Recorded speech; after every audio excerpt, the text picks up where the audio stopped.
Buongiorno da Sicilia 24, le principali notizie.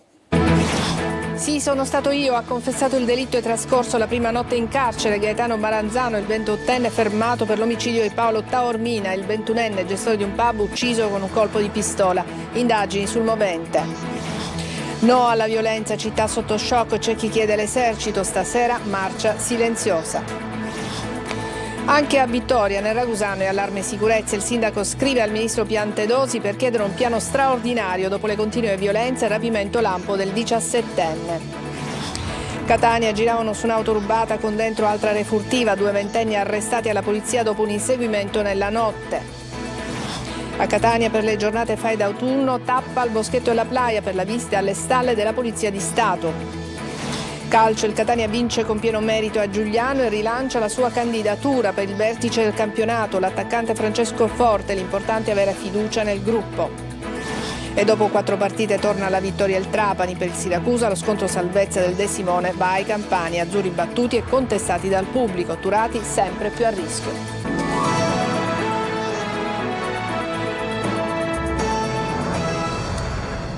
Sì, ho sparato io, ha confessato il delitto poche ore dopo averlo compiuto il giovane 28enne Gaetano Maranzano, un uomo dello Zen che ha ucciso Paolo Taormina, un 21enne gestore di un pub con un colpo di pistola. Ha detto che ha agito per gelosia, ma questa sua versione dei fatti è ancora al vaglio degli inquirenti. Sentiamo Marco Gullà. Sì, ho sparato io. Gaetano Maranzano ha ammesso di aver ucciso Paolo Taormina, il 21enne assassinato nella notte tra sabato e domenica nel cuore della movida palermitana. Ha raccontato ai pubblici ministeri la sua versione dei fatti nel corso dell'interrogatorio che si è svolto ieri pomeriggio. Taormina voleva sedare una rissa, poi la discussione è degenerata. A quel punto, ha riferito Maranzano, avrebbe estratto una pistola e fatto fuoco. Sulla pistola, il 28enne ha dichiarato di portarla sempre con sé, perché, ha detto ai PM, Palermo è una città violenta. Ieri però la città ha risposto con una fiaccolata molto partecipata. Oltre 2000 persone hanno sfilato da Piazza Politeama al Teatro Massimo chiedendo più controlli, più presidi, insomma maggiore sicurezza. Presente, stremata, anche la madre di Paolo Taormina. Contestato il sindaco Roberto Lagalla, che ha fatto le condoglianze alla famiglia. Un cartello mostrava le immagini di altre vittime della mala movida, poi una serie di interventi. È inconcepibile pensare che non vedrò mai più mio fratello, non vedrò più vederlo entrare a casa, è inconcepibile. E stamattina svegliarmi di nuovo con l'ennesima notizia, siamo stanchi, i nostri figli, i nostri fratelli devono tornare a casa. Stasera una nuova manifestazione organizzata dai sindacati. Palermo è ostaggio della violenza, l'ultimo episodio fa venire alla mente gli altri episodi che sono avvicendati negli ultimi mesi e c'è chi invoca l'arrivo dell'esercito. Sentiamo Manlio Viola. Palermo violenta e che non vuole cambiare. L'ennesimo episodio drammatico della scorsa notte riporta alla mente le decine di altri fatti tragici dell'ultimo anno, forse 2. Fatti che vorremmo dimenticare ma non possiamo e non dobbiamo farlo. Mentre istituzioni, associazioni, parti sociali si affannano a urlare la sconfitta di tutti, quello che manca ancora è la reale attuazione della promessa di inviare più poliziotti, più carabinieri, più assistenti sociali, insomma più Stato. Una richiesta giunta forte da Palermo a Roma dopo la strage di Monreale che costò la vita a 3 giovani in quella assurda sparatoria fra ragazzi monrealesi e ragazzi dello Zen. Ma se quella è la tragedia più grande, non dobbiamo dimenticare la faida in discoteca che quasi 2 anni fa portò all'omicidio di Lino Celesia, assassinato dal fratello di un ragazzo col quale aveva fatto a botte settimane prima, sempre nei confronti all'interno della mala movida. Ma di risse più o meno fatali ne raccontiamo ogni settimana, da Sferracavallo a Monreale, dal centro storico di Palermo fino alla faida dei quartieri con il branco dello Sperone che preparava le le armi per vendicarsi dei ragazzi di Brancaccio. Un elenco infinito che può continuare, ma al quale bisogna mettere fine. Lo urlano gli albergatori, le associazioni dei commercianti, i sindacati, serve un patto sociale fra istituzioni e cittadini, ma tutto deve partire da maggiori controlli, dalla presenza massiccia delle forze dell'ordine, dalla certezza che nulla resti impunito, per poi affrontare a livello sociale i motivi di questa violenza fra i giovani, perché, dicono in coro associazioni e parti sociali, in gioco c'è l'umanità, ma anche il turismo, il lavoro, il commercio e tutti i mezzi di sostentamento di questa società palermitana. E a Marsala è di origine dolosa l'incendio che ha distrutto una pescheria all'interno dell'antico mercato. Il titolare dell'attività dice di non arrendersi e che aprirà al più presto. Un piano straordinario per la sicurezza in città lo chiede anche il sindaco di Vittoria nel Ragusano, che ha scritto al ministro dell'Interno. La città ha bisogno, dice, di fatti e non più di parole. Veronica Barbarino. Atti di violenza, un sequestro e il malaffare. Vittoria è una città sotto assedio dopo il rapimento di un 17enne e la criminalità che avvelena la filiera agricola. Tra traffici di droga e intimidazioni, il sindaco lancia l'allarme e chiede un incontro urgente al ministro dell'Interno. Si invoca un piano straordinario per fermare un'escalation che ormai appare fuori controllo. Non basta quello che è stato fatto, occorre una svolta strategica. Questa parte della Sicilia con riferimento a Vittoria ha bisogno di un progetto speciale, di un coordinamento speciale, di misure specifiche e speciali che riguardino l'intervento diretto di mezzi, di strumenti, ma anche intelligence, per capire meglio quello che sta accadendo in questo territorio che ha uno dei mercati più importanti d'Europa. Nel mentre è stato richiesto al prefetto, durante l'incontro con il Comitato Provinciale per l'Ordine Pubblico, anche l'implemento delle forze dell'ordine e l'intervento dell'esercito. Abbiamo 32 vigili urbani a fronte di una pianta organica che porterebbe a 120-130 la presenza di polizia locale. Non possiamo solo lamentarci, occorre fare qualcosa, occorre intervenire. Ora la palla è nelle mani del Viminale. La comunità resta in attesa che dalle parole si passi ai fatti. A Catania giravano su un'auto rubata con dentro altra refurtiva. Dopo un inseguimento sono stati arrestati 2 giovani. Orazio Longo.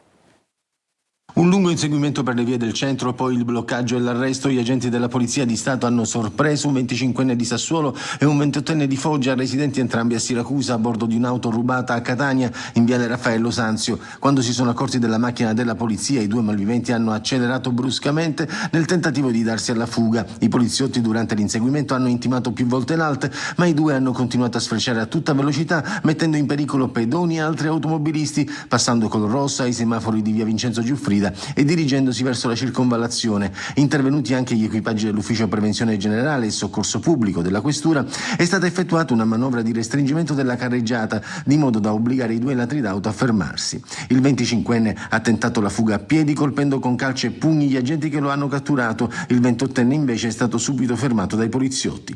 Sottoposti a perquisizione sono stati trovati 2 coltelli dalla lama di 7 centimetri, una borsa e all'interno dell'auto è stato rinvenuto il registratore di cassa con ancora i contanti, riconducibile a un furto subito pochi giorni prima dal proprietario di un distributore di benzina della circonvallazione. Acquisite le immagini dei sistemi di videosorveglianza, gli inquirenti sono riusciti a ricostruire l'esatto momento in cui il 25enne è entrato in azione nella pompa di benzina. I 2 sono stati denunciati per ricettazione. Il giudice, dopo aver convalidato gli arresti, ha disposto la custodia cautelare in carcere. Adesso una breve pausa, a tra poco.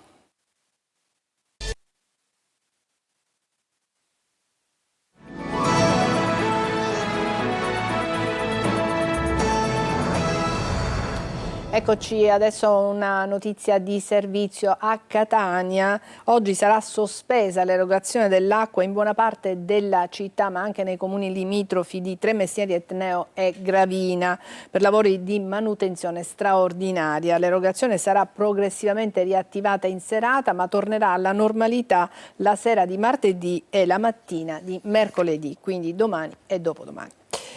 Natura e memoria a Catania per le giornate fai d'autunno, tappa al boschetto della Playa per la visita alle stalle della Polizia di Stato. Vediamo con Tonino Damano.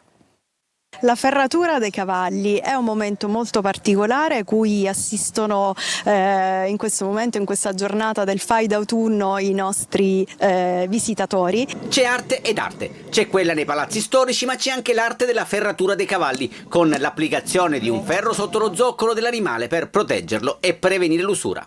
Le giornate Fai d'autunno e il grande evento nazionale che apre eccezionalmente luoghi a volte inesplorati sono l'occasione a Catania per visitare le squadre a cavallo e cinofile della Polizia di Stato. Appuntamento per la gioia di grandi e piccoli al boschetto della Playa, dove la natura si fa custode di memoria. Attrazioni speciali che hanno un nome: Frisian, Dolomit, Ombra e l'ultimo arrivato Enzo Paolo, il più apprezzato dai bambini. Grande curiosità anche per l'addestramento dei cani antidroga ed antiesplosivo. Studenti apprendisti Ciceroni con percorsi tematici all'interno di uno scrigno rigenerato dal Comune di Catania. Questa è un'occasione di promozione per il boschetto che è amatissimo dai nostri concittadini, però per tanti poco conosciuto. Ecco, le giornate Fai sono l'occasione per farlo conoscere meglio. Presi d'assalto anche il Giardino Bellini con il fiore all'occhiello del criptoportico e la sede dell'INGV di Catania, gioielli tirati a lucido e messi in vetrina grazie al Fondo Ambiente Italiano. Breve pausa e poi l'ampia pagina dedicata al calcio.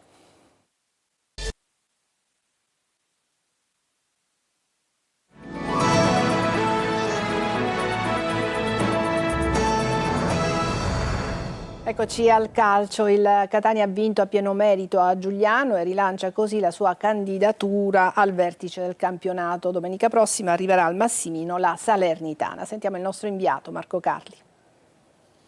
La Salernitana è avvisata, il Catania fa sul serio. In vista del big match di domenica al Massimino, gli etnei si sbarazzano senza neanche troppo penare del Giuliano, con un piglio da grande, avvio veemente, primo tempo dominato e poi controllo con un solo rischio fino al gol finale. Toscano sorride. Ma sì, ma tutti mi vedono come un allenatore burbero, un allenatore.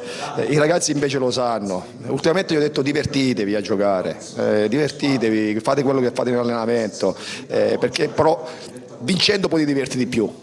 Il primo tempo, come detto, è una sola etneo. Il gol splendido di Lunetta rompe subito l'equilibrio e racconta del periodo d'oro del giocatore che va al di là dei 6 gol segnati. La sua partita è un continuo di strappi e ripiegamenti, tutto con giudizio ma sempre con tempestività. Così come è stato tempestivo Forte quando alla seconda occasione è riuscito a tornare al gol. Importante per un attaccante, come sempre, più di ogni cosa, ma dalle dichiarazioni emerge la forza del gruppo.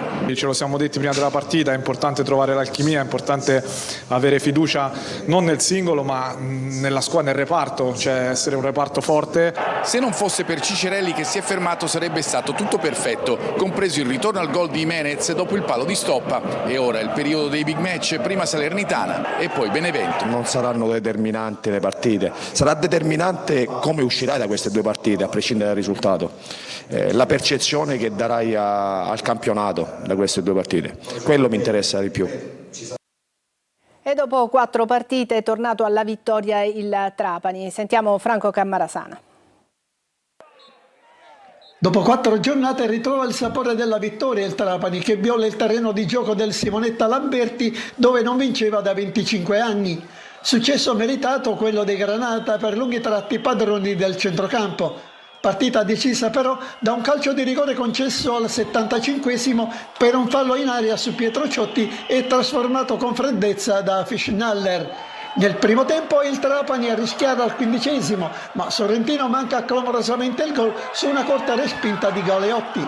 Poi è sempre Trapani a rendersi pericoloso al 21esimo con Fischnaller, al 28esimo con Kirwan e al 41esimo e al 45esimo ancora con Fischnaller. Buono l'inizio dei padroni di casa nella ripresa, che impegnano Galeotti al 66esimo e al 69esimo fino al calcio di rigore che ha deciso la partita. Poi Galeotti a neutralizzare la reazione della Cavese con buoni interventi all'84esimo, all'85esimo e al 91esimo. Brutta giornata per il Siracusa, che ha subito un'ennesima sconfitta. Sentiamo Marco Petrolito. Il Siracusa sprofonda, 8ª sconfitta in 9 partite, fischi e contestazione a Nicola De Simone, dove il KO con il Sorrento apre ufficialmente la crisi degli azzurri, la cui posizione del tecnico Turati adesso è fortemente a rischio. Con i campani la squadra retusea, dopo un primo tempo arrembante, subisce nella ripresa la rete decisiva ad opera di Dursi. Gol pesantissimo che condizionerà inevitabilmente il futuro della squadra del presidente Ricci, anche lui nel mirino dei tifosi nel dopogara. Il match inizia con gli azzurri in avanti, clamorosa al quinto la tripla occasione sprecata di testa da Valente e da Capanni, che vedono il Sorrento salvarsi prima grazie al palo e poi in virtù dell'istinto del portiere Rasser. Dopo la parata di Farroni su Dursi ci prova Contini, mentre la ripresa si apre con un colpo di testa di poco alto del neoentrato Molina.